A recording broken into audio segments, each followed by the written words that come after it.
तुम्हारे दुश्मन अब उल्टे पैर भागेंगे। यह सुनकर तुम्हें कैसा लग रहा है? कल रात एक बड़ा कांड हुआ है। जो लोग तुम्हारे खिलाफ साजिशें रच रहे थे, अब वो खुद अपने जाल में फंस गए हैं। याद रखो, जब तुम किसी के लिए गड्ढा खोदते हो तो कभी कभी वो गड्ढा तुम्हारे लिए ही बन जाता है। आज वही हुआ। वो लोग जो तुम्हारी औकात को कम समझते थे, अब अपनी असलियत देख रहे हैं। तुम्हारे भीतर की ताकत और आत्मविश्वास ने उन्हें यह दिखा दिया कि तुमसे पंगा लेना कितना गलत था।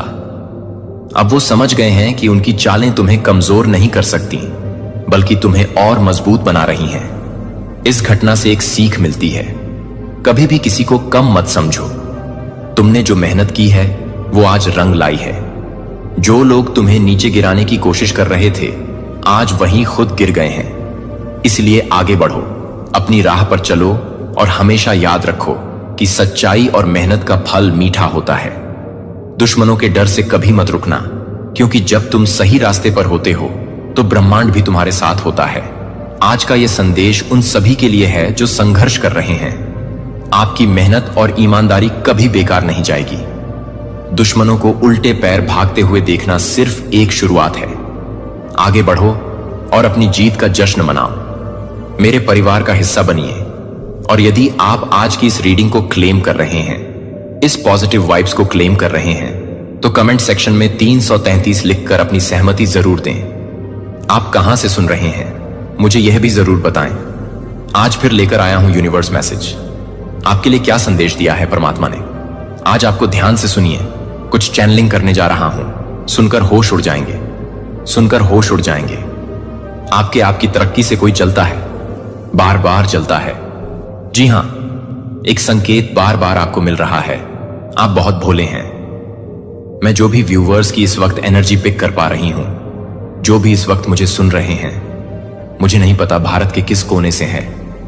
आप विदेश में कहीं बैठे मुझे देख रहे हैं, मुझे सुन रहे हैं। बस इतना मैं जानता हूं कि जो मैसेज चैनलिंग कर रही हूं, आज मैं आपके लिए जो डाउनलोड होकर आ रहा है, जिनके लिए आ रहा है, वह सब आज इस वक्त मुझे सुन रहे हैं।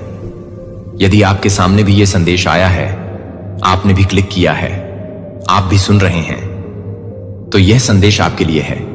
उसे परेशानी होती है, आपकी मुस्कुराहट देखकर वह जलता है, आपसे परेशान होता है। मैं ध्यान लगाने की कोशिश करती हूं। देखिए, आपकी एनर्जी को जोड़ रहा हूं यूनिवर्स की एनर्जी से। वह एक लड़का है, वह एक पुरुष है, वह एक लड़का है। यस, बहुत कम उम्र का लड़का नहीं है, पुरुष है एक। वह बहुत मीठी हंसी हंसता है, बहुत अच्छा सा स्वभाव है उसका, लोगों के बीच अच्छी प्रतिष्ठा है उसकी। वो इतना जलता है आपसे कि पागल हो उठा है। वो आपकी तरक्की से खुन्नस है। उसके मन में, जी हां, खुन्नस है। उसके मन में मैं यहां देख पा रहा हूं, एक पुरुष बहुत ज्यादा आपसे मिलना मिलाना है उसका। लगभग प्रतिदिन आप उसके संपर्क में आते हैं, लगभग प्रतिदिन आप उसके संपर्क में आते। यह आपका पड़ोसी हो सकता है या आपका मित्र हो सकता है। आप ऑफिस में जहां पर जॉब करते हो, यह वहां जॉब कर सकता है। यह आपके बिल्कुल बगल में बैठ सकता है। यह आपके कंधे पर हाथ रखता है। यह सामने से आकर आपसे मुस्कुराकर बातें करता है और यह आपके जीवन में सामने से वार करता है। आप इसकी मुस्कुराहट पर, आप इसकी मीठी बातों में आ जाते हो। आपको नहीं पता, क्योंकि आपके मन में छल नहीं है। आपके मन में छल नहीं है, इसीलिए आपको नहीं लगता है कि कोई और मेरे साथ छल कर सकता है। लेकिन दुनिया आपकी तरह भोली नहीं है, दुनिया आपकी तरह मासूम नहीं है। यह बहुत करीबी है आपका। यह आपके परिवार का सदस्य हो सकता है, यह खुद आपका भाई हो सकता है, यह खुद आपका भतीजा हो सकता है, यह कोई भी हो सकता है, क्योंकि यह पुरुष है। यह खूबसूरत है देखने में। इसकी पहचान बता रहा हूं। मैं उम्र ज्यादा नहीं है, बहुत कम भी नहीं है, पर उम्र ज्यादा नहीं, उम्र दराज नहीं है। यह खूबसूरत है देखने में। इसकी आंखें चमकती हैं, मुस्कुराता है, इसके दांत चमकते हैं, खूबसूरत से लगते हैं। यह इसकी छवि बड़ी अच्छी लगती है।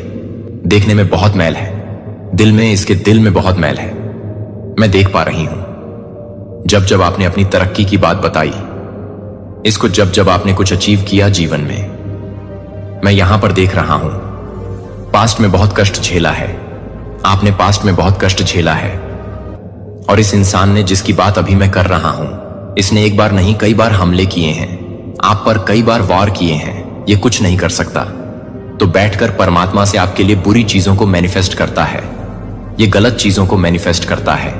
हे बार बार आपकी खुशियों से जलता है, ये परमात्मा से साफ कहता है कि मुझे आपकी खुशी देखी नहीं जाती है। हे भगवान, इसको दुख दे, तकलीफ दे, इसके सपने पूरे ना हो, इसकी इतनी हिम्मत है, कैसे कर पाते हैं। कुछ लोग कितने नीच हो जाते हैं, कुछ लोग जो अपनी खुशी ना मांगकर भगवान से दूसरों के लिए दुख मांगते हैं। इतनी नीची सोच हो जाती है इंसान की कि वह भूल जाते हैं कि हम क्या मांग रहे हैं, दूसरों के लिए दुख मांग रहे हैं। परमात्मा क्या हमें कभी दूसरों के लिए दुख दे सकते हैं? इन बातों को भूलकर यह दूसरों के लिए दुख मांगते हैं, तक मांगते हैं। जब जब आपने अपने सपनों को पूरा होने की बात बताई है, इनको तकलीफ हुई है, इनका दिल घबराया है, दिल जला है, ये खुश नहीं रहते हैं। आपसे ये हमेशा मुस्कुराते हैं। आपको देखकर कुछ चीजें और सामने आ रही है। 3 साल 3 यस, इन्होंने 3 साल पहले एक ऐसा काम किया आपके लिए कि अगर नुकसान पहुंचना होता आपका, तो आपकी तबाही हो जाती। मतलब आपके हर सपने खत्म हो जाते, आपकी जिंदगी में इन्हीं बड़ी मुसीबत आ जाती। पहला वार किया था इन्होंने 3 साल पहले। 2.5-3 साल मैं देख पा रहा हूं। 2.5-3 साल पहले भी इन्होंने एक ऐसा घिनौना काम किया था। उस वक्त परमात्मा आपके साथ थे। आपकी किस्मत थी कि आप बाल बाल कहते हैं ना, बाल बाल मुसीबत से बच गया। मैं बिल्कुल, आप बाल बाल मुसीबत से बच गए थे और आज फिर यह हमला करने को तैयार है। दिन रात प्लानिंग कर रहा है, दिन रात आपके सपनों को तोड़ने पर प्रयास कर रहा है। आप बड़े भोले हो। मैं यहां पर बार बार यह क्यों कह रहा हूं कि आप बड़े सीधे हो? आप बड़े भोले हो क्योंकि आप उठकर जाते हो और अपनी खुशी की बात इसी को बता देते हो। अपने कोई सपने आपने कुछ देखा, उस पर आप कुछ कार्य कर रहे हैं, आप जाकर इसी को बता देते हो। ये जल उठता है, भून उठता है, इसको पसंद नहीं आती। आपकी हंसी इसको पसंद नहीं आती। आपकी खुशी इसका बस चले तो यह नहीं चाहता कि आपका विवाह हो, आपका परिवार आगे बढ़े, आपको जॉब हो, आपकी तरक्की हो, आपका बैंक बैलेंस बढ़े। ये नहीं चाहता है, इसको नहीं चाहिए। ये सब, ये आपको तकलीफ में देखना चाहता है। आप हाथ फैलाए, दूसरों के सामने आप भीख मांगे, आपके सपने टूट जाएं, आपको जॉब ना हो, आपका परिवार आगे ना बढ़े। इस तरह की गलत बातें हर वक्त मैनिफेस्ट कर रहा है। यह मैं एक बात बोलूं, किसी मनुष्य के चाहने या ना चाहने पर परमात्मा की मर्जी नहीं चलती। परमात्मा की इच्छा से मनुष्य का जीवन चलता है। यहां डिवाइन की शक्तियां आपको बहुत कुछ दे रही हैं, शाइन कर रही है। आपकी जिंदगी में देख पा रहा हूं धन, न अचानक से बहुत सारा धन, बहुत सारा पैसा, बहुत सारी प्रॉस्पेरिटी को मैं देख पा रहा हूं। आपकी ओर अट्रैक्ट हो रहा है। आपकी ओर अचानक से बहुत सारा धन, बहुत सारी प्रॉस्पेरिटी अट्रैक्ट हो रही है। कहते हैं ना, रातों रात किस्मत खुलने वाली है, रातों रात किस्मत खुलने वाली। ओ माय गॉड, कल रात की बात करूं तो कल रात कहते हैं ना, इसके जीवन में कांड हो गया, कल रात कांड हो गया। इसके जीवन में इन्होंने गड्ढा जो खोदा था किसी और को गिराने के लिए, यह आपके लिए नहीं था, क्योंकि यह दुष्ट व्यक्ति है। सिर्फ आपका बुरा नहीं चाहता, यह बहुत लोगों का बुरा चाहता है। इसने अपने जीवन में मित्र नहीं बना रखे हैं। इसने अपने जीवन में ऐसे ऐसे लोगों पर वार किया है कि सभी शत्रु हैं। इसके कल रात कांड हुआ है। इनके साथ एक बहुत बुरी प्लानिंग इन्होंने की थी, किसी के लिए, आपके लिए नहीं, किसी और के लिए। और उस प्लानिंग में ये खुद ही फंस गए। दूसरों के लिए गड्ढा खोदा गया था, लेकिन उस गड्ढे में कल यही गिर गए हैं जो नुकसान करने की कोशिश इन्होंने दूसरों के लिए की थी। कल रात वही नुकसान इसके साथ हुआ है। मैं यहां देख पा रहा हूं। तड़प उठा, ये इंसान परेशान हो गया। एक जहरीली हंसी हंसता है। इसके चेहरे पर हमेशा एक जहरीली हंसी होती है। लेकिन एक बात और बता रहा हूं मैं, ये बहुत ज्यादा संपर्क में है आपके। इवन यह संदेश को आप सुन रहे हो, आज के दिन भी शायद यह आपको मिले, आज के दिन भी आपको मिले, आपको टच भी करें, आपके इतने संपर्क में कि यह आपके कंधे पर हाथ तक रखता है। यह बोलता है ना, तो इसकी आभा, इसकी परछा हाय तक आपको छूती है। ये इतना करीबी इंसान है आपके। अब आपको इससे दूर रहना होगा। अब आपको चेहरे पहचानने होंगे। वास्तव में कौन है हमारा इतना बड़ा शत्रु, हमारा इतना बड़ा आलोचक। अब उससे दूर रहना होगा। आपको कुछ लेटर्स आ रहे हैं, मेरे आंखों के सामने आपको बताना है कि इन लेटर से ये सारे शत्रु हैं। आपके ये जितने भी लेटर मेरे सामने आ रहे हैं, अभी मैं लेटर का नाम आपको बताने वाली हूं। ये सारे शत्रु हैं। इन सब से ये सारे काले रंग से रंगे हैं। ये सारे नेगेटिव एनर्जी से भरे हुए हैं। ये लोग पहला लेटर एम आ रहा है, दूसरा लेटर ए आ रहा है, तीसरा एस आ रहा है, पी आ रहा है, ओके एन भी आ रहा है। एन, ओके, ये 4-5 लेटर मैंने आपको बताए। ये सारे एनिमी हैं आपके। ये इस नाम से शहर भी हो सकता है जहां आपके दुश्मन रहते हैं। इस नाम से व्यक्ति का नाम हो सकता है, किसी महिला का नाम हो सकता है, किसी पुरुष का नाम हो सकता है, क्योंकि ये लोग आपको पसंद नहीं करते हैं। बार बार यहां पे नेगेटिविटी के साथ आ रहा है MNSPA। ये सारे लेटर्स जो है, इन सब लेटर के एक एक है ऐसे दुश्मन जो आपको पसंद नहीं करते हैं। पुरुष भी हो सकता है, महिला भी हो सकती है। जो भी चीजें आपसे रिजोनेट होंगी आप उसको क्लेम करेंगे। मेरे कमेंट सेक्शन में जरूर लिखिए कि आपका शत्रु कौन है आपके आसपास जो दिन रात आपका नुकसान कर रहा है, दिन रात ये सोच रहा है आपके सपने कैसे टूटे। मैं बता दूं, समय बदल गया है, भाग्य आपका बदल गया। इस वक्त डिवाइन की शक्तियां आपका बहुत साथ दे रही हैं, शाइन कर रहा है। जीवन आपका बिल्कुल शाइन करेगी। जीवन, बहुत सारी प्रॉस्पेरिटी, अचानक से बहुत सारा धन आपकी ओर अट्रैक्ट हो रहा है, बहुत सारा धन। ओ माय गॉड, मैं देख पा रही हूं। ऐसे हो सकता है कि आपका प्रमोशन हो जाए। करियर की बात करूं तो अचानक से प्रमोशन हो जाए। यह हो सकता है कि अभी तक आपको जॉब नहीं है, आप कंपटीशन की तैयारी कर रहे हो और अचानक से आप कंपटीशन क्रैक कर लेते हो, आपको नौकरी हो जाती है। यह हो सकता है आप अपना कोई बिजनेस शुरू करने की बहुत समय से सोच रहे हो और आप जाके परमात्मा की ऐसी कृपा आप पर बरस रही है, अचानक से आपका वह बिजनेस सेटअप हो जाएगा। मतलब पैसों का एक स्रोत बनता हुआ यहां नजर आ रहा है। कोई आपको कोई ऑनलाइन बिजनेस बता सकता है जो शुरू करते ही आपको पैसे आने लगे। मैं यहां देख पा रहा हूं बहुत सारे पैसे अचानक से आपकी ओर अट्रैक्ट हो रहे हैं, आपको मिलता हुआ दिख रहा है, आपका चेहरा शाइन कर रहा है, आपकी जीवन शाइन कर रही है। 3 महीने में मैं देख पा रहा हूं आपने किसी की मदद की, छोटी सी मदद की, लेकिन निस्वार्थ भाव से आपने किसी की मदद की है और यहां भाग्य बदल गया। 3 महीने के भीतर आपने छोटी सी किसी की मदद की और वहीं से प्रॉस्पेरिटी आना शुरू हुई।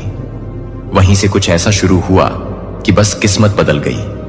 आपकी जो आपने सोचा भी नहीं था, अब वह हो रहा। 3 बार निकल कर आ रहा है।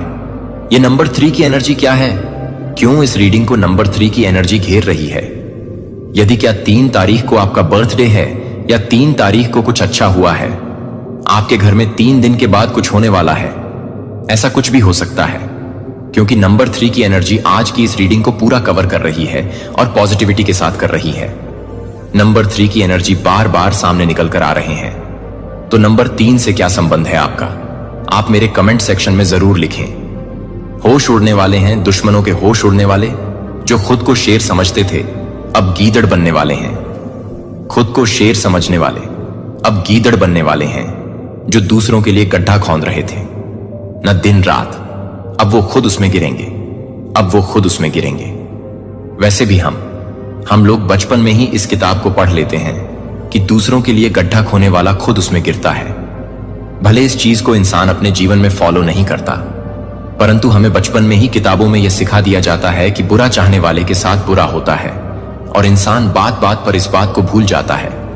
वह फिर बुराई करता है, वह दूसरों के लिए गड्ढा फिन खोता है। लालच का परिणाम बुरा होता है, यह भी हम बचपन में पढ़ते हैं, लेकिन मानते नहीं हैं। आज लालच किया है उसने, आपके शत्रु ने लालच किया है और लालच का इतना बुरा परिणाम इनको झेलना पड़ेगा। इनके जीवन में तबाही आने वाली है।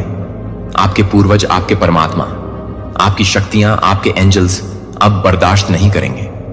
एक बार नहीं, मिला जुला कर लगभग 7 बार इन्होंने आपका नुकसान करने की कोशिश की।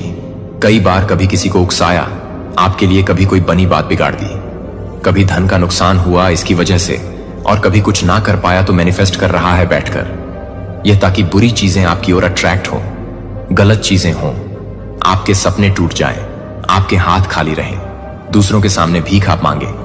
ऐसे तक इन्होंने योजना बनाई है, ऐसी तक प्लानिंग इन्होंने करके रखी है। इसीलिए आपके पूर्वज, आपके एंजल्स, डिवाइन की शक्तियां अब बर्दाश्त नहीं कर रही, अब बर्दाश्त नहीं कर रही है। वह उनका कहना है कि अब और नहीं, बस अब और नहीं, अब हमें बर्दाश्त नहीं हो सकता है, क्योंकि कोई आपका इतना नुकसान कैसे कर सकता है और आप इतने भोले कैसे हो सकते हैं। कि आप उसका साथ छोड़ते ही नहीं। आप उसका साथ छोड़ते ही नहीं। आप इतने भोले कैसे हो सके हैं? आपको उसका साथ छोड़ना होगा, आपको उससे दूर जाना होगा। क्योंकि यहां मैं देख पा रहा हूं पॉजिटिविटी आपकी ओर अट्रैक्ट हो रही है। बहुत सारा धन अट्रैक्ट हो रहा है। 2.5 दिन नहीं, 2.5 महीने। ओके, 2.5 महीने के अंदर आपके जीवन में कहते ना बूम, एक स्पार्क, एक बहुत बड़ी खुशखबरी आपको मिलने वाली है। मतलब आपका कोई काम बनने वाला है। वह काम जो बहुत समय से नहीं बना है। वह काम जो बिल्कुल आपको समझ के बाहर हो गया। आपको ऐसा लग रहा है जैसे अब मेरा कुछ नहीं हो सकता। यहां वो काम बनता हुआ नजर आ रहा है। 2.5 महीने के अंदर, मात्र 2.5 महीने के अंदर, 70 से 75 दिन के अंदर आपकी लाइफ चेंज हो जाएगी। आपकी लाइफ पूरी तरह से बदलने वाली है। जो सोचा नहीं आपने वो होने वाला है। आपके साथ डिवाइन की शक्तियां आपके साथ है। आपके पूर्वजों का आशीर्वाद आपके साथ है। आपका कोई कुछ नहीं बिगाड़ सकता। आपके लिए गड्ढा खोदने वाले खुद उसमें गिरेंगे। यदि आप पहचान रहे हैं अपने इस शत्रु को, उसका नाम खुलकर लिखिए। मेरे कमेंट सेक्शन में परमात्मा आपके साथ है। आपका कोई कुछ बिगाड़ नहीं सकता। और आपकी शत्रुओं की ना उल्टी गिनती शुरू हो गई है। उल्टी गिनती शुरू हो गई है आपके शत्रुओं की। अब उल्टा पैर भागेंगे। वह घर कांड हुआ है उनके घर। कल पहली बार उन्होंने जिस पर चाल चली, वो चाल परमात्मा ने उसी पर चल दी है। मुंह काला हुआ है उसका। अब सतर्क रहे वो और प्रसन्न रहना है आपको, क्योंकि परमात्मा का बहुत आशीर्वाद आपको मिल रहा है। आपके अच्छे कर्मों का बहुत फल आपको मिल रहा है। जो आपने सोचा नहीं था, अब खुशी आपकी ओर सामने से चलकर आ रही है। परमात्मा आपको वो दे रहे हैं जो कभी आपने अपने पास बैठकर, अपने घर में बैठकर मैनिफेस्ट किया था। जिन खुशियों को, वो खुशी अब आपकी ओर सामने से चलकर आ रही है। भाग्य बदल जाएगा, तकदीर बदल जाएगी। जो सोचा नहीं था ना, वो सपने भी अब आपके पूरे हो रहे हैं। यदि आप आज इस पॉजिटिव रीडिंग को क्लेम कर रहे हैं तो कमेंट सेक्शन में 222 लिखकर अपनी सहमति जरूर दें। अब कहां से देख रहे हैं, कहां से सुन रहे हैं, मुझे जरूर बताएं। चुने हुए व्यक्ति, ध्यान से सुनो। एक पवित्र फुसफुसाहट है जो सूक्ष्म किंतु अविचलित होकर तुम्हारी आत्मा के कक्षों में हलचल मचा रही है। यह भोर की शांति में उभरती है। वह नाजुक क्षण जब पृथ्वी मौन में लिपटी अपनी सांस रोक लेती है। इस विराम में तुम्हें लगता है कि यह एक आवाज है जो तुम्हारी नहीं है। यह संसार नहीं, अपितु अनंत काल आपको आपके उच्चतर स्व की ओर बुला रहा है। यह केवल एक क्षण भंगुर विचार या एक क्षणिक भावना नहीं है। यह भाग्य का खिंचाव है। यह सौम्य किंतु गहन अनुस्मारक है कि आपको जीवन के सांसारिक पैटर्न से कहीं अधिक महान किसी चीज के लिए बनाया गया है। यह पवित्र क्षेत्र है। तुम्हें तुम्हारे सच्चे नाम से बुलाता है। वह नाम जो केवल परमेश्वर को ज्ञात है। वह नाम जो तुम्हारे पहली सांस लेने से पहले फुसफुसाया गया था। इससे पहले कि मैं तुम्हें गर्भ में बनाऊं, मैं तुम्हें जानता था। इससे पहले कि तुम पैदा होते, मैंने तुम्हें अलग कर दिया। यिर्मयाह 1:5 ये शब्द बहुत पहले बोले गए थे। पहले वे आपके भीतर गूंजते हैं। अब आपको याद दिलाते हैं कि आपका जीवन हमेशा एक दिव्य योजना का हिस्सा रहा है। लेकिन आप कैसे जानते हैं कि आप वास्तव में आपके सामने निर्धारित मार्ग पर चल रहे हैं? आप उन संकेतों को कैसे पहचान सकते हैं कि आपका उच्चतर स्व उभर रहा है और आपके साथ संरेखित हो रहा है? ईश्वर का उद्देश्य हम सभी कभी कभी अंधेरे में खो जाते हैं। याकूब की तरह अर्थ की खोज, रात भर देवदूत के साथ कुश्ती। हम स्पष्टता के लिए संघर्ष करते हैं, इस आश्वासन के लिए बेताब हैं कि जिस रास्ते पर हम चल रहे हैं वह व्यर्थ नहीं है। अपने भीतर गहराई से आप महसूस करते हैं कि आपके अस्तित्व में आंखों से मिलने वाली चीजों से कहीं अधिक है। कुछ शाश्वत, कुछ पवित्र, कुछ जो मना करता है दुनिया की सीमाओं से बंधे रहना। आप इस बात की पुष्टि चाहते हैं कि आपके दिल में चल रही हलचल एक सपना नहीं है, बल्कि आपके आध्यात्मिक उत्थान की शुरुआत है। शायद आपने चुपचाप प्रार्थना करके कोई संकेत मांगा है। शायद आपने माउंट होरेब पर एलिजा की तरह किसी संकेत का इंतजार किया है। ईश्वर से बात करने के लिए हवा, भूकंप या आग में नहीं, बल्कि उसके बाद आने वाली कोमल फुसफुसाहट में आना चाहिए। और शायद आपको पहले से ही उत्तर मिल चुके हैं, हालांकि आप उन्हें पहचान नहीं पाए कि वे क्या थे। ये उत्तर सूक्ष्म पवित्र क्षणों के रूप में आते हैं, जो कि आपके अंदर एक अडिग शांति है, अराजकता के बीच अचानक किसी ऐसे व्यक्ति के लिए क्षमा का उफान जिसने कभी आपको चोट पहुंचाई हो, अप्रत्याशित रूप से शक्ति का संचार। जब दुनिया आपके खिलाफ लगे, या खुद के लिए एक शांत लेकिन गहरा प्यार जो अतीत की शर्म और अपराध को नकार दे। ये क्षण दुर्घटनाएं नहीं है, ये हैं दिव्य संकेत स्तंभ आपके अस्तित्व के पुराने खोल में दरारें डालते हैं, जिसके माध्यम से आपके उच्चतर स्व का प्रकाश चमकता है। जैसा कि लिखा है, प्रकाश अंधकार में चमकता है और अंधकार ने इसे जीत नहीं पाया है। यूहन्ना 1:15। इस प्रकाश की प्रत्येक झिलमिलाहट इस बात का प्रमाण है कि आप उस व्यक्ति के करीब आ रहे हैं जिसे ईश्वर ने आपको अटूट शांति, असीम प्रेम और अडिग उद्देश्य वाला व्यक्ति बनने के लिए बनाया है। शायद आपने इन झलकियों को महसूस किया हो। पहले लोग उन्हें क्षणभंगुर भावनाएं या संयोग मानकर दरकिनार कर देते थे, लेकिन वे वास्तविक थे। वे आमंत्रण के क्षण थे, जब ईश्वर का हाथ आपको धीरे धीरे उस सत्य की ओर ले जा रहा था जो आप हैं। उन्हें खारिज न करें, क्योंकि वे आपके परिवर्तन की शुरुआत है। अब मैं आपको आमंत्रित करता हूं, चुने हुए एक पर झुकें। आइए हम इस पथ पर एक साथ चलें, क्योंकि हम 4 संकेतों को उजागर करते हैं जो आपके उच्च स्व के साथ आपके संरेखण को चिह्नित करते हैं। इन संकेतों को अंधेरे में मशालों की तरह होने दें। उस पवित्र कार्य को रोशन करें जो भगवान आपके भीतर कर रहे हैं। और प्रत्येक संकेत के साथ आइए हम पुष्टि करें आपकी यात्रा का सत्य, एक ऐसा सत्य जो आपकी आत्मा को स्थिर करेगा और आपके कदमों को स्थिर करेगा। यदि ये शब्द आपके भीतर कुछ गहराई से हिला रहे हैं, तो नीचे टिप्पणी करें 7F7 अपने उच्च स्व के साथ संरेखण की घोषणा के रूप में। इस संख्या को अपना पवित्र प्रतिज्ञान बनने दें। एक संकेत है कि आप उस यात्रा को अपनाने के लिए तैयार हैं जो परमेश्वर ने आपके लिए तैयार की है। इसलिए अपना हृदय तैयार करें, अपनी आत्मा को खोलें उस दिव्य आह्वान के लिए जो आपके भीतर गूंजना कभी बंद नहीं हुआ है। अपने उच्च स्व की यात्रा केवल खोज के बारे में नहीं है, यह बनने के बारे में है। आइए शुरू करें भगवान के चुने हुए लोग। 4 संकेत जो आपने अंततः अपने उच्च संगीत स्व संकेत 1 के साथ संरेखित किए हैं। आप बाधाओं के बावजूद शांत रहते हैं। यह पहला संकेत है कि आप अपने उच्चतर स्व के साथ जुड़ गए हैं। यह कोई जोरदार या दिखावटी बात नहीं है। यह मान्यता के लिए चीखना चिल्लाना या दुनिया की प्रशंसा की मांग नहीं करता, बल्कि यह एक शांत अडिग शांति के रूप में प्रकट होता है। एक ऐसी शांति जो स्थिर रहती है। जीवन के तूफान चाहे कितने भी अशांत क्यों ना हो जाएं। कल्पना कीजिए कि आप एक गहरे महासागर की तरह हैं, जबकि सतह पर प्रचंड लहरें हो सकती हैं।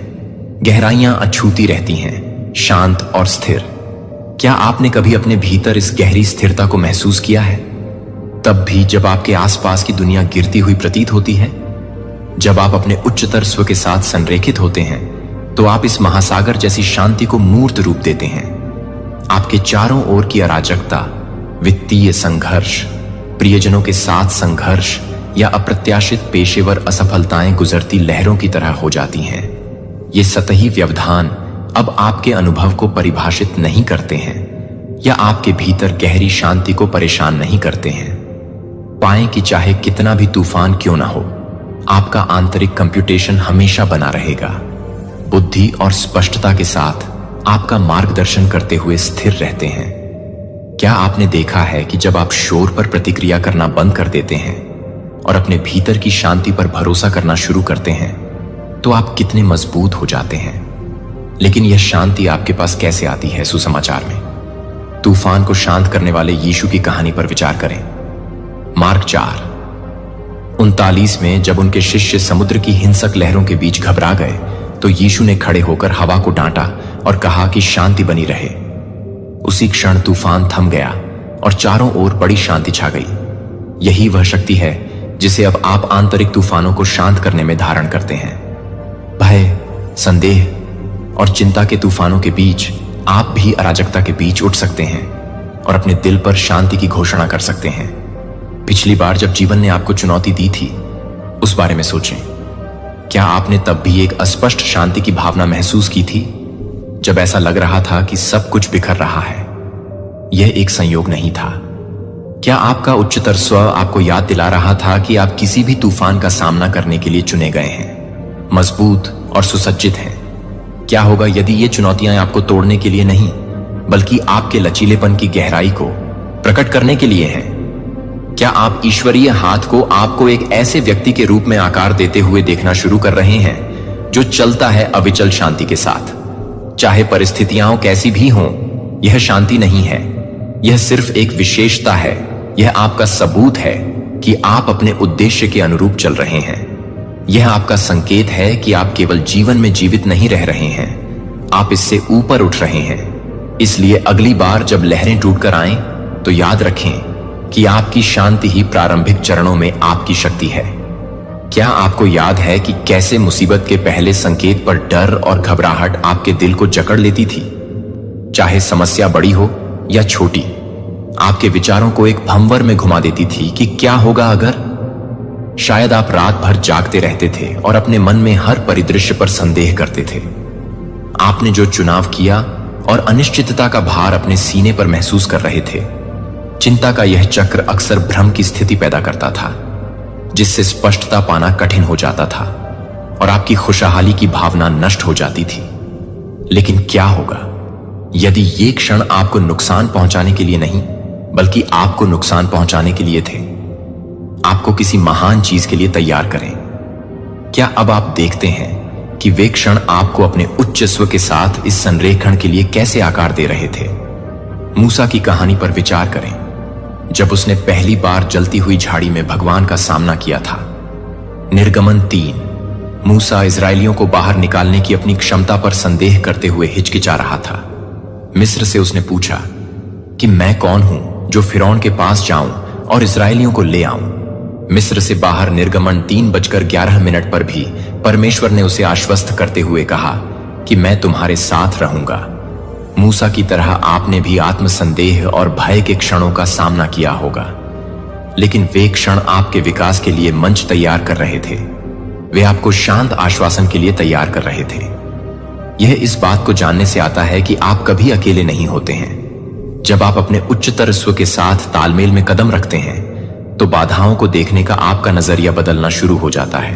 आप यह पहचानना शुरू कर देते हैं कि आपके मार्ग में आने वाली चुनौतियां यादृच्छिक या क्रूर नहीं हैं, वे जानबूझकर हैं। वे आपको सिखाने के लिए रखी गई हैं, आपको परिष्कृत करने और आपकी असली ताकत को प्रकट करने के लिए। इस बारे में सोचें, जैसे अग्नि सोने को उसकी अशुद्धियों को जलाकर शुद्ध करती है, प्रतिकूलता आपकी आत्मा को शुद्ध करती है, भय, संदेह और अहंकार को दूर करती है, आपके भीतर की प्रतिभा को उजागर करती है।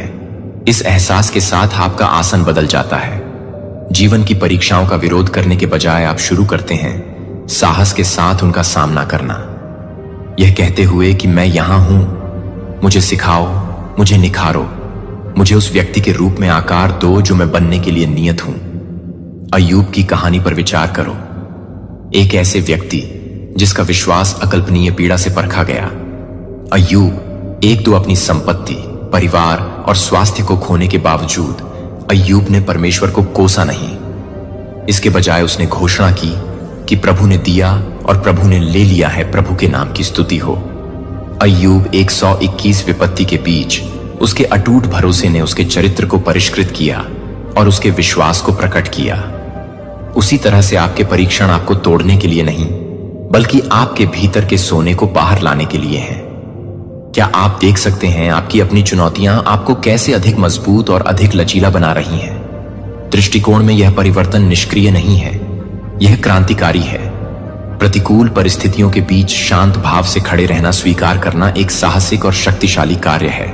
इसका मतलब यह नहीं है कि आप जीवन की कठिनाइयों के प्रति उदासीन हैं। नहीं, आप अभी भी हैं। हर चुनौती की गंभीरता को स्वीकार करें, लेकिन अब आप उन्हें अपने आंतरिक शांति को चुराने से मना कर देते हैं। आप कुछ गहन बात समझने लगे हैं। जीवन के बाहरी तूफान अस्थायी है, लेकिन आपके भीतर की शांति शाश्वत है। जब समस्याएं आती हैं, तो अब आप खुद को यह भी याद दिला सकते हैं, मैं अनंत में निहित रहता हूं, मैं अपनी परिस्थितियों से बड़ा हूं। यह जानना कितना सशक्त है कि कोई भी तूफान आपके भीतर विकसित की गई शांति को कभी भी विचलित नहीं कर सकता है। यूहन्ना 1:33 में यीशु के शब्दों पर विचार करें, मैंने ये बातें तुमसे इसलिए कही हैं कि तुम मुझ में हो इस दुनिया में शांति हो सकती है।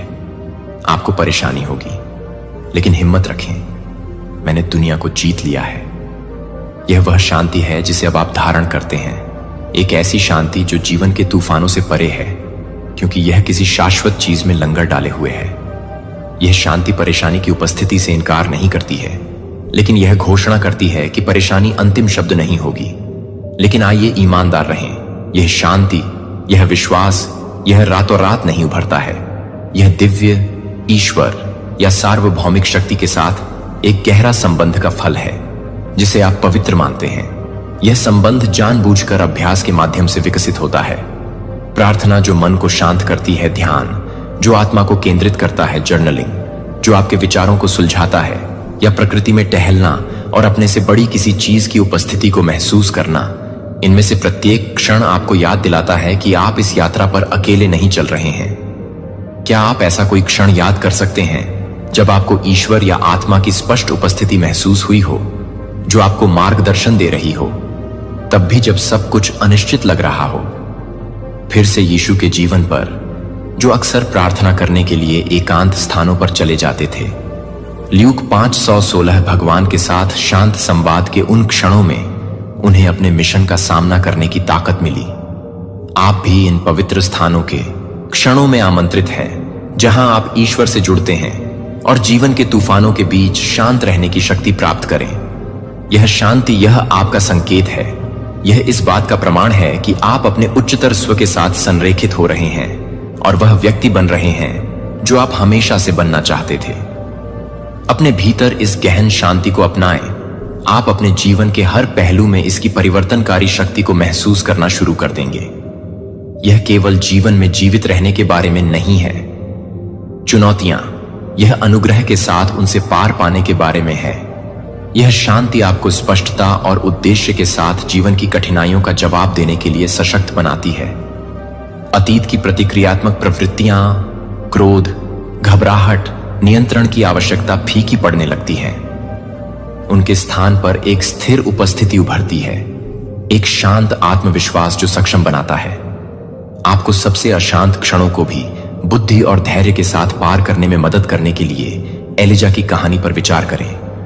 एक ऐसे नबी जिसने माउंट कार्मेल पर एक चमत्कारिक जीत के बाद विजय और निराशा दोनों का अनुभव किया। एलिजा भय और थकावट से अभिभूत होकर जंगल में भाग गया। फिर भी यह शांति में था कि भगवान की कृपा थी। आवाज उसके पास हवा, भूकंप या आग में नहीं, बल्कि एक धीमी फुसफुसाहट में आई थी। पहला राजा 1911-12। यह क्षण एक गहन सत्य को प्रकट करता है। ईश्वर की उपस्थिति अक्सर हमारे भीतर शांत स्थिर स्थिरता में पाई जाती है, न कि हमारे आसपास की अराजकता में। जब आप इसे गले लगाते हैं, शांत होकर आप उस दिव्य फुसफुसाहट को सुनने के लिए खुद को खोलते हैं, जो आपको आपके उद्देश्य की ओर मार्गदर्शन करती है। यह शांति एक दर्पण के रूप में भी कार्य करती है, जो आपके भीतर दिव्य प्रकृति को प्रतिबिंबित करती है, जैसे कि एक शांत झील ऊपर के आकाश को प्रतिबिंबित करती है। आपकी आंतरिक शांति आपके जीवन में ईश्वर की शाश्वत उपस्थिति को दर्शाती है। फिलिप्पियों 4:7 में वर्णित शांति जो सभी समझ से परे है, और परमेश्वर की शांति जो सभी समझ से परे है, मसीह यीशु में आपके हृदय और आपके विचारों की रक्षा करेगी। यह शांति आपको चुनौतियों से प्रतिरक्षित नहीं बनाती है, लेकिन यह आपको दृढ़ बनाती है। उनके चेहरे पर यह शांति आपके आसपास के लोगों को प्रभावित करना शुरू कर देती है, जैसे पानी में लहरें फैलती हैं। आपकी उपस्थिति आपके वातावरण में शांति लाती है। लोग आपके भीतर की शांति को महसूस करते हैं, और यह उन्हें स्वयं के लिए भी ऐसा ही खोजने के लिए प्रेरित करती है। इस पर विचार करें कि कैसे यीशु ने न केवल तूफान को शांत किया, लेकिन एक ही आदेश से अपने शिष्यों का भय भी शांत हो गया। शांति बनी रहे। मार्क 4:39। उसी तरह आपका शांत होना दूसरों के लिए आश्वासन और ताकत का स्रोत बन जाता है। उन्हें दिखाता है कि जब हम अपने उच्चतर ईश्वर के साथ संरेखित होते हैं तो क्या संभव है। प्रेरित पौलुस के बारे में सोचें, जिन्होंने कारावास, मारपीट और जहाज डूबने का सामना किया, फिर भी वे बचे रहे। अपने विश्वास में दृढ़, जेल से लिखे अपने एक पत्र में उसने घोषणा की कि चाहे परिस्थितियां कैसी भी हों, मैंने संतुष्ट रहना सीख लिया है। फिलिप्पियों 4। एक पौलुस की अविचल शांति उसकी बाहरी परिस्थिति में निहित नहीं थी, बल्कि ईश्वर के साथ उसके गहरे संबंध में थी। उसका जीवन एक ईश्वर के रूप में कार्य करता है। प्रतिकूल परिस्थितियों का सामना करते समय आंतरिक शांति की शक्ति का प्रमाण, यह आंतरिक शांति क्रिया की अनुपस्थिति नहीं है, बल्कि यह आपके कार्य करने के तरीके को बदल देती है। भय या चिंता से प्रेरित होने के बजाय आपके कार्य विश्वास और उद्देश्य में निहित होते हैं।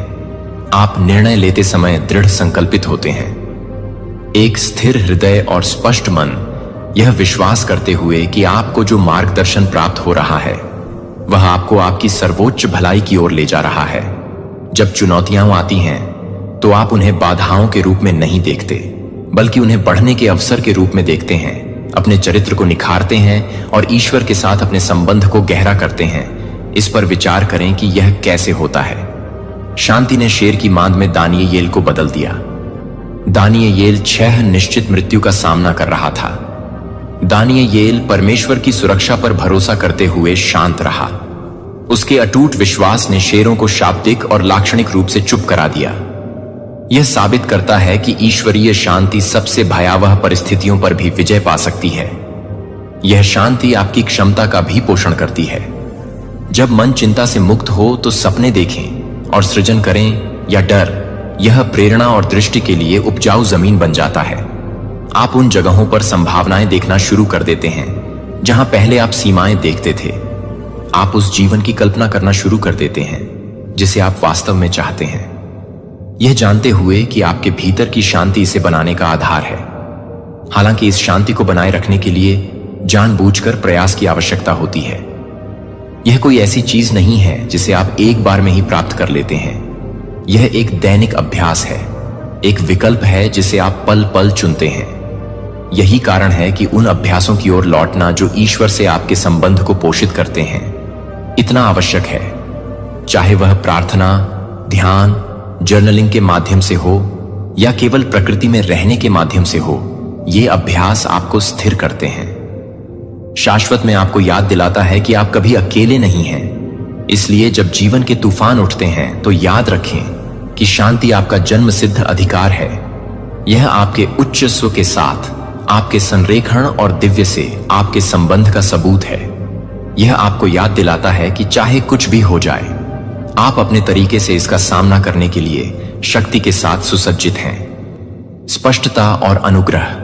यूहन्ना 14:27 में यीशु के शब्दों पर चिंतन करते हैं। शांति मैं तुम्हारे साथ छोड़ता हूं, मेरी शांति मैं तुम्हें देता हूं। मैं तुम्हें वैसे नहीं देता जैसे दुनिया देती है। अपने दिलों को परेशान मत होने दो और डरो मत। इस वादे को अपना सहारा बनने दो जो तुम्हें हर तूफान में इस विश्वास के साथ मार्गदर्शन करेगा कि तुम्हें ईश्वरीय समर्थन प्राप्त है। क्या तुम इसे विकसित करना चुनोगे? यह शांति दैनिक, इसे न केवल आपके जीवन को बदलने की अनुमति देती है, बल्कि आपके आसपास के लोगों के जीवन को भी बदल देती है। आप 2 पर हस्ताक्षर करते हैं। आप अपने दुश्मनों को देखते हैं कि वे कौन हैं। संगीत। दुश्मन हैं जो आपके नाम को बदनाम करते हैं, आपके भरोसे को धोखा देते हैं या आपको आपकी सबसे कमजोर स्थिति में घायल करते हैं। सामना करने के लिए सबसे कठिन चुनौतियों में से कुछ हैं। वे चोट, क्रोध और प्रतिशोध की गहरी भावनाओं को जागृत करते हैं। हमारे पहले के कम विकसित राज्यों में हम अक्सर घृणा, प्रतिशोध या लंबे समय तक कड़वाहट के साथ इस तरह के हमलों का जवाब देते हैं। शायद आपने ऐसे क्षणों का अनुभव किया हो जब विश्वासघात का वजन आपको खा गया हो। आप में वार का जवाब देने की इच्छा भर जाती है या क्रोध और आत्मरक्षा की दीवारों के पीछे सिमट कर रह जाने की इच्छा भर जाती है। लेकिन क्या आपने कभी सोचा है कि क्या प्रतिक्रिया देने का कोई उच्चतर तरीका है जो इस गहन सत्य से मेल खाता हो कि आप कौन हैं जब आप उस पर कदम रखते हैं? उच्चतर चेतना के मार्ग पर कुछ उल्लेखनीय घटित होने लगता है। आप अपने शत्रुओं को दुर्भावनापूर्ण राक्षसों के रूप में नहीं, बल्कि टूटी हुई घायल आत्माओं के रूप में देखना शुरू करते हैं जो अपने दर्द को व्यक्त करते हैं। उनके कार्य आपके मूल्य का प्रतिबिंब नहीं है, बल्कि उनके अपने आंतरिक उथल पुथल का प्रतिबिंब है। क्रूज पर यीशु के शब्दों पर विचार करें, पिता उन्हें क्षमा करें क्योंकि वे नहीं जानते कि वे क्या कर रहे हैं। लूका 23:34। उस क्षण में यीशु ने प्रकट किया। अपने शत्रुओं को वास्तव में देखने के लिए एक गहन सत्य यह है कि उनके घावों की गहराई को समझना चाहिए। क्या आप उन लोगों को देखने की शक्ति की कल्पना कर सकते हैं जिन्होंने आपको क्रोध के बजाय करुणा की आंखों से चोट पहुंचाई है? इस दृष्टिकोण का मतलब यह नहीं है कि आप उनके कार्यों को माफ कर दें या उनका समर्थन करें। इसका मतलब है कि आप ऊपर उठें, प्रतिशोध और कटुता के चक्र से ऊपर उठकर उनके कार्यों को अपनी शांति को परिभाषित न करने का चुनाव करके आप अपनी शक्ति वापस ले लेते हैं। यह परिवर्तन तब शुरू होता है जब आप स्वीकार करते हैं कि उनके कार्य उनके अपने दर्द से उत्पन्न हुए हैं, जिस विश्वासघात का आपने सामना किया। हालांकि वह बहुत ही व्यक्तिगत था, वास्तव में वह आपके बारे में नहीं था। वह था अपने स्वयं के संघर्षों से निपटने में उनकी असमर्थता के बारे में। जब आप यह देखते हैं तो आप स्वयं को आक्रोश की पकड़ से मुक्त कर लेते हैं और एक उच्चतर अवस्था में पहुंच जाते हैं। दाऊद और राजा शाऊल की कहानी पर विचार करें। ईर्ष्या और भय से ग्रस्त शाऊल ने दाऊद का लगातार पीछा किया और उसे मार डालने की कोशिश की। अपने जीवन पर लगातार खतरे के बावजूद दाऊद ने एक शमूएल 24 में बदला लेने के बजाय दया को चुना। दाऊद ने शाऊल को एक गुफा में असुरक्षित पाया, लेकिन शाऊल के जीवन को लेने के बजाय उसने उसे यह कहते हुए छोड़ दिया कि प्रभु न करे कि मैं प्रभु के अभिषिक्त पर हाथ उठाऊं। एक शमूएल 24:6। दाऊद का जवाबी कार्रवाई से इनकार यह कमजोरी नहीं थी, यह ईश्वर के न्याय पर विश्वास में निहित शक्ति थी। क्या आपने कभी सोचा है कि क्या हो सकता है यदि आप बदला लेने की अपनी आवश्यकता को छोड़ दें और अपने युद्धों को संभालने के लिए ईश्वर पर भरोसा करें? धारणा में यह बदलाव आपको केवल क्रोध से मुक्त नहीं करता है, यह दरवाजे खोलता है। गहन विकास के लिए आप अपने शत्रुओं को शिक्षक के रूप में देखना शुरू कर देते हैं। उनके कार्य आपके लचीलेपन, धैर्य और करुणा को आकार देने वाले सबक के रूप में दिखाई देने लगते हैं। उन समयों के बारे में सोचें जब आपको गहरी चोट पहुंची हो। क्या उन अनुभवों ने आपको अपने बारे में कुछ अमूल्य नहीं सिखाया? शायद उन्होंने आपकी गलतियों को उजागर किया हो। क्षमा करने की क्षमता या सीमाएं निर्धारित करने की आपकी क्षमता को मजबूत किया है। आपके शत्रुओं द्वारा उत्पन्न चुनौतियों का उद्देश्य आपको परिष्कृत करना और आपको अपने उच्चतर स्व के करीब लाना है। दूसरा संकेत कि आप अपने उच्चतर स्व के साथ संरेखित हो गए हैं यह है कि आप अपने शत्रुओं को अपने लिए देखना शुरू कर देते हैं। वे वास्तव में क्या हैं? छोटे, भयभीत और अंधेरे में जी रहे हैं। उनके कार्य जो कभी इतने क्रोधित करने वाले और व्यक्तिगत थे, अब उनके अपने दर्द की अभिव्यक्ति के रूप में दिखाई देते हैं। आप उनके दिलों में दरारें लगभग देख सकते हैं। खून बह रहा है, भय और असुरक्षा, आपको नुकसान पहुंचाने या कमतर आंकने के उनके प्रयास आपके बारे में कम हो जाते हैं और अपने आंतरिक संघर्षों को संभालने में उनकी असमर्थता के बारे में अधिक जानकारी। उन्हें ऐसे बच्चों के रूप में कल्पना करें जो इसलिए दूसरों पर प्रहार करते हैं क्योंकि वे स्वाभाविक रूप से बुरे नहीं हैं, लेकिन क्योंकि उनके पास अपने दुख को रचनात्मक ढंग से व्यक्त करने के लिए साधन नहीं होते हैं। क्या आपने कभी क्रोध से समझ में बदलाव महसूस किया है जब आपने वास्तव में किसी ऐसे व्यक्ति में टूटन देखी है जिसने आपको चोट पहुंचाई है? यह नई धारणा परिवर्तनकारी है। यह बदला लेने की आपकी सहज इच्छा को कुछ गहन करुणा में बदल देती है, लेकिन यह एक अंधी या भोली करुणा नहीं है जो आपको और अधिक नुकसान के प्रति संवेदनशील बनाती है। यह एक बुद्धिमान करुणा है जो उनके व्यवहार को उनकी वर्तमान सीमाओं के उत्पाद के रूप में पहचानती है। यीशु ने स्वयं इस गहन दृष्टिकोण की शिक्षा दी थी जब उन्होंने कहा था कि अपने शत्रुओं से प्रेम करो और जो तुम्हें सताते हैं उनके लिए प्रार्थना करो। मैथ्यू 5:40-4। यह प्रेम उन्हें आपको चोट पहुंचाने के लिए एक निमंत्रण नहीं है, बल्कि उनकी मानवता, उनके टूटेपन और उनके मोचन की क्षमता की मान्यता है। क्या इसका मतलब यह है कि आपको इन व्यक्तियों को अपने जीवन में वापस आने देना चाहिए या नुकसान के रास्ते में रहना चाहिए? निश्चित रूप से भाग नहीं लेना चाहिए। उच्चतर चेतना के मार्ग पर चलने का अर्थ है अपनी ऊर्जा की रक्षा करने और सीमाएं निर्धारित करने के महत्व को समझना। फिर भी आपके हृदय में कुछ परिवर्तन होता है। जो कड़वाहट एक बार आपको खा गई थी वह फीकी पड़ने लगती है और बदले में नुकसान पहुंचाने की तीव्र इच्छा समाप्त हो जाती है। इसके बजाय एक शक्तिशाली एहसास जड़ जमा लेता है। उन्हें दंड देना मेरा काम नहीं है। यह पौलुस के शब्दों की प्रतिध्वनि है। रोमियो 1:2-1:9। मेरे प्यारे दोस्तों, बदला मत लो, लेकिन भगवान के क्रोध के लिए जगह छोड़ दो, क्योंकि यह लिखा है कि बदला लेना मेरा काम है, मैं बदला चुकाऊंगा। भगवान कहते हैं, चाहे आप इसे कर्म कहें, ईश्वरीय न्याय या ब्रह्मांड का प्राकृतिक संतुलन, आप भरोसा रखें कि तराजू होगा अपने समय और तरीके से स्तरित किया जा सकता है। आप महसूस करते हैं कि प्रतिशोध एक भारी बोझ है, और जब आप इसे छोड़ देते हैं तो आप आंतरिक स्वतंत्रता के नए स्तरों को अनलॉक करते हैं। क्या आप महसूस कर सकते हैं कि बदला लेने के वजन को छोड़ देने से जो हल्कापन आता है, अपने दुश्मनों को पहचानना कि वे कौन हैं, अपने हृदय को परिवर्तन की उनकी क्षमता के लिए खोलें, अपनी यात्रा को याद करें। क्या आप हमेशा इतने ही बुद्धिमान या सचेत थे जितने कि आप अब हैं? अपने अतीत के उन क्षणों के बारे में सोचें जब आपने अज्ञानता, भय या दर्द के कारण कार्य किया हो। शायद आपने ऐसे शब्द कहे हों जिनसे किसी को गहरा आघात पहुंचा हो या विश्वासघात हुआ हो। एक मित्र के होते हुए भी आपको अनुग्रह और बढ़ने का अवसर दिया गया। क्या आपको याद है कि असफलता के उन क्षणों से आपने कितना सीखा था? अब इस बात पर विचार करें कि आपके शत्रु भी अपनी यात्रा पर हैं। वे अब भी बदलने के लिए तैयार नहीं हो सकते हैं, लेकिन एक दिन वे बदल सकते हैं। जीवन की कृपा से जागृत प्रेरित पौलुस पर विचार करें, जिसने एक बार ईसाइयों को सताया था, लेकिन बाद में बन गया प्रारंभिक चर्च के सबसे प्रभावशाली नेताओं में से एक। अधिनियम 9। उनका परिवर्तन हमें याद दिलाता है कि जो लोग मोचन से सबसे दूर लगते हैं, वे भी प्रकाश में वापस अपना रास्ता पा सकते हैं। क्या होगा यदि आपके दुश्मन भी ऐसे परिवर्तन के लिए तैयार हो रहे हैं? यह परिप्रेक्ष्य हमें प्रभावित नहीं करता है। आप कमजोर हैं, यह आपको अडिग बनाता है।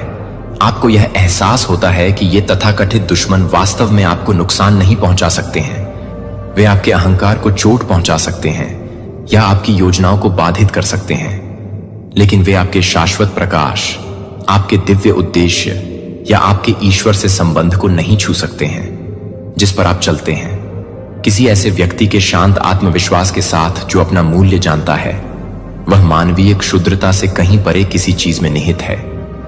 जब यह सत्य आपकी आत्मा में बस जाता है तो आप प्रचुर मात्रा में ऊर्जा मुक्त करते हैं।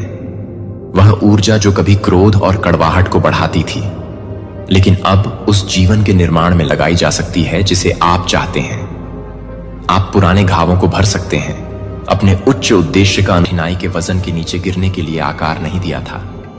मैंने आपको धीरज के सार से ढाल दिया था, जो आपको चुना जाता है कि वे सांस लेते हैं, कि वे सख्त नहीं कर रहे हैं।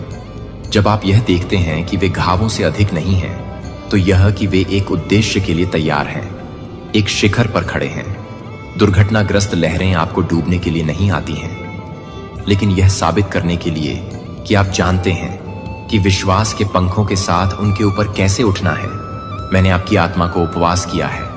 ऐसे दिन होंगे जब चिंता आपके कान में एक छाया की तरह है, लेकिन याद रखें कि इस चिंता को परिभाषित करने के लिए नहीं मिलता है कि आप अधिकार नहीं करते हैं, कि आप अधिकार नहीं करते हैं, कि आप अधिकार नहीं करते हैं, कि आपके कदम वे दस्तक दे सकते हैं, लेकिन आपको उस दरवाजे को खोलने की जरूरत नहीं है जो आप भावनाओं का शिकार नहीं हैं। आप एक अनुग्रह से ढंके हुए हैं जो एक जगह से बहती है। मैं अपने कंधे पर अपना हाथ रखने के पास खींचता हूं और आपको याद दिलाता हूं कि हम इसके माध्यम से मिलेंगे। आप अपनी ताकत से संरक्षित नहीं हैं, लेकिन एक अनुग्रह से, जो सभी समझ को पार करने की जरूरत नहीं है कि आप केवल यह नहीं मान सकते कि मैं अपने प्यार में नहीं जा सकता हूं। आसान, लेकिन मैं वादा करता हूं कि एक भी दिन का सामना नहीं किया जाएगा। अकेले नहीं होगा कि आप मेरे योद्धा हैं, क्योंकि आप हमेशा मजबूत होते हैं, लेकिन क्योंकि आप हर बार मेरे पास लौटते हैं, क्योंकि आप हर बार कमजोर महसूस करते हैं कि आप स्वर्ग का निशान नहीं ले जाते हैं, क्योंकि आप कभी भी असफल नहीं हुए हैं, लेकिन क्योंकि आपने अपनी विफलताओं को आपको विनम्रता सिखाने की अनुमति नहीं दी है, तो मुझे यह पसंद नहीं है कि आप किसी भी समय के लिए तैयार हैं, कि आप एक आत्मा को तैयार करने की जरूरत है, कि आप हमेशा एक ही समय में हैं, जो आपको एक तरह से तैयार करने के लिए है कि आप एक आत्मा को छोड़ दें, क्योंकि मैं आप में एक नया जीवन डाल रहा हूं।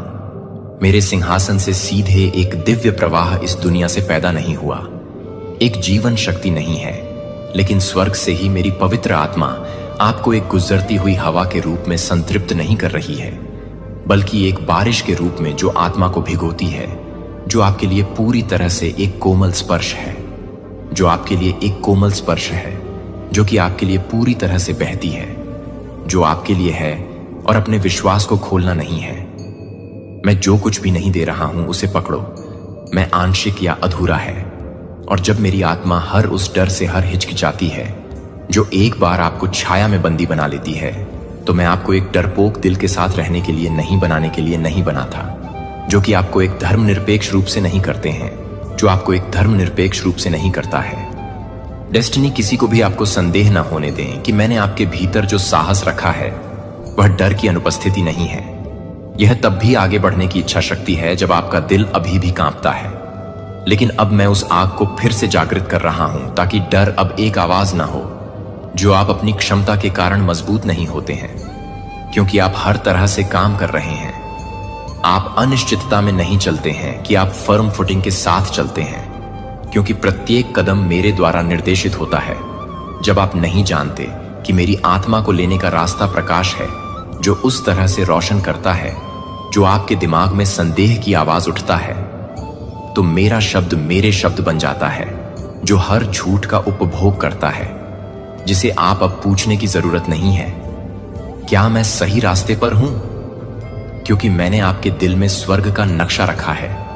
और अगर आप मानते हैं कि क्या आप जानते हैं कि सच्ची शांति बाहरी परिस्थितियों से नहीं आती है, लेकिन मेरी उपस्थिति से, और मैं आपकी आत्मा में रहने वाली शाश्वत शांति से निवास कर रहा हूं, तो जब तूफान नहीं आते क्या बाहर से या आवाजों से, यह याद रखें कि आप अकेले नहीं हैं। अस्वीकृति आपके मूल्य में बदलाव नहीं करती है, गलतफहमी नहीं कर सकती है, लेकिन एक मौसम में एक मौसम नहीं है, लेकिन एक मौसम में एक मौसम नहीं है, लेकिन एक मौसम में एक मौसम नहीं है। अब भीड़ के माध्यम से चुपचाप नहीं चलेंगे अनदेखी, और गलत समझा जाएगा कि आप अब अपने दिल में वादा नहीं करेंगे। एक समय में जब मैं यह बताएगा कि आपने जो कुछ भी छिपाया है, वह तब आएगा जब आप अंधेरे में फुसफुसाएंगे और दूसरों को यह नहीं देखेंगे कि आप विश्वास करने के लिए नहीं हैं। लेकिन मैं वह नहीं हूं जो मैं कभी भी किसी भी व्यक्ति को नहीं भूलता, जो कि एक भी बूंद से नहीं भूलता है, जो किसी भी व्यक्ति को नहीं भूलता है, जो कि एक ही बूंद को नहीं भूलता है, जो कि एक ही बूंद को नहीं भूलता है। नियंत्रण करने की आवश्यकता है कि आपको केवल मेरे हाथ में कसकर पकड़ने की जरूरत है। अंधेरे में मेरे हाथ में कसकर पकड़ने की जरूरत है। जब आप कुछ भी सुन रहे हैं, तब भी मैं कुछ भी नहीं सुन रहा हूं। मैं अभी भी कुछ भी नहीं बोल रहा हूं। भाषा की सीमा से परे है कि उस जगह के लिए आपका दिल मुझे कभी भी निराश नहीं करेगा। और जब आप वापस देखेंगे तो मैं सब कुछ देख लेगा। हालांकि यह सब कुछ था जब मैं पूरी तरह से वापस आ गया था, और जब वह सब कुछ था, तब वह सब कुछ था जब मैं इसे पूरा कर रहा था, और जब वह सब कुछ था, तब वह सब कुछ था जब मैं सही था, और जब वह सब कुछ था, तब वह सब कुछ था जब मैं इसे पूरा कर रहा था, और जब वह सब कुछ था, तब वह सब कुछ था जब मैं इसे पूरा कर रहा था। जब मैं पूरी तरह से था और जब मैं सब कुछ दे रहा था, तब वह सब कुछ था। चमत्कार अब दूर की आशाओं की तरह महसूस नहीं करते हैं, लेकिन जीवित सबूत बन जाते हैं। आप न केवल जो कुछ भी प्राप्त हुए हैं उसमें आपको खुशी नहीं मिलेगी कि आप अपनी आंखों को मौन में मुस्कुराते हैं और कहेंगे भगवान को धन्यवाद देने के लिए धन्यवाद, मेरे पिता के होने के लिए धन्यवाद। और मैं आपको देखूंगा कि आप हमेशा अपने दिल को नहीं छोड़ सकते हैं, और आप अपने दिल को नहीं छोड़ सकते हैं। मैं अपने दिल को नहीं छोड़ता, मैं अपने दिल को नहीं छोड़ता, मैं अपने दिल को नहीं छोड़ता, मैं अपने दिल को नहीं छोड़ता, मैं अपने दिल को नहीं छोड़ता, मैं अपने दिल की शांति को नहीं छोड़ता, मैं अपने दिल की शांति को नहीं छोड़ता, मैं अपने दिल को नहीं छोड़ता, मैं अपने दिल को छोड़ देता हूं। विश्वासघात। हालांकि परिस्थितियां मेरी अच्छाई को स्थानांतरित नहीं कर सकती हैं, और मेरे वादे हमेशा के लिए दृढ़ रहेंगे। मैं वह हूं जो आपकी आत्मा को देखता है, जो हर सांस को जानता है कि आप हर आंसू को ले जाते हैं, और हर मौन की लालसा आप शब्दों में नहीं डाल सकते हैं। और मैं यह घोषणा करता हूं कि आपकी शारीरिक जरूरतों में न केवल कुछ भी नहीं है, लेकिन यह समझ में आने की जरूरत है कि जाओ। लेकिन अपने हाथ से स्थायी प्रावधान के लिए मैं बहुतायत का देवता हूं। तब भी जब आप अपने आप को कमी के स्थान पर पाते हैं, जब हर दरवाजा बंद हो जाता है, जब टोकरी खाली दिखाई देती है, तो मैं अभी भी स्वर्ग से मन गिर सकता है। मैं मानव प्रणालियों द्वारा सांसारिक बिखराव से नहीं बंधा होता हूं, या आपके आसपास की तुलना में मैं और भी बुरी तरह से तैयार हो जाता हूं। अपने घर पर लौटें जो उस तरह की खुशी की तरह नहीं है जो भावनाओं के साथ फीका पड़ती है, लेकिन मेरी शाश्वत उपस्थिति से स्प्रिंग्स, जो पवित्र खुशी, मैं उस हंसी को बहाल कर दूंगा जो शोक के मौसम से चोरी हो गई थी। मैं हर कमरे में प्रकाश लाऊंगा जिसे आप एक बार दर्द में बंद कर देंगे, और जो कुछ भी टूट गया था उसके लिए आप अपने होंठों से मुस्कुराने के लिए नहीं बल्कि अपनी आत्मा के साथ मिल जाएंगे। आपने सोचा था कि फिर कभी नहीं खिल सकता है, और आपको पता चल जाएगा कि यह नहीं था क्योंकि परिस्थितियों में सुधार हुआ था, लेकिन क्योंकि मैं आपके जीवन के केंद्र में लौट आया हूं, ने सभी चीजों को नया बना दिया है। जो कि मेरे प्यारे बच्चे को अब आप निराशा के वजन के नीचे अपनी पीठ के झुकने के साथ नहीं चलना पड़ेगा। मैं प्रत्येक पत्थर को हटाने के लिए आया हूं जिसे आपने चुपचाप अपने दिल पर खड़ी कर दिया है, यह सोचकर कि यह आपका क्रॉस था जो मेरे प्रिय को सहन करने के लिए था। मैंने कभी भी उस बोझ को ले जाने का इरादा नहीं किया था, इसलिए आप मुक्त हो सकते हैं। और आज मैं कहता हूं कि इसे लेटना नहीं है, अब उस पर ध्यान न दें, जो कि अप्रभावित सपनों की शर्म के आरोपों के पिछले पाप के पत्थरों को ले जाने दें। मुझे उन्हें दूर ले जाने दें। आप अपने सिर के साथ जीने के लिए पैदा नहीं हुए हैं, लेकिन आप अपनी आंखों को नहीं दे रहे हैं। लेकिन आप जो कुछ भी देख रहे हैं वह यह नहीं देख रहा है कि आप कभी भी यह देख सकते हैं कि आप क्या कर रहे हैं, कि स्वाभाविक या क्षणभंगुर भावनाओं से मैं आपको एक ईगल की तरह उठाऊंगा। इसलिए आप अपने जीवन को जमीन से नहीं बल्कि उन ऊंचाइयों से देख सकते हैं जहां मैं शासन करता हूं। और जब आपकी दृष्टि का विस्तार होता है तो आप यह समझना शुरू करते हैं कि क्या रोया गया था, जो कि प्यार से बाहर हो गया था।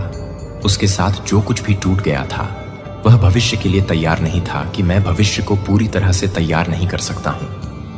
आपका सपना पास हो जाएगा, लेकिन मैंने जो कुछ भी नियुक्त किया है वह जो कुछ भी आपकी कल्पना कर चुका है उसे पार कर जाएगा।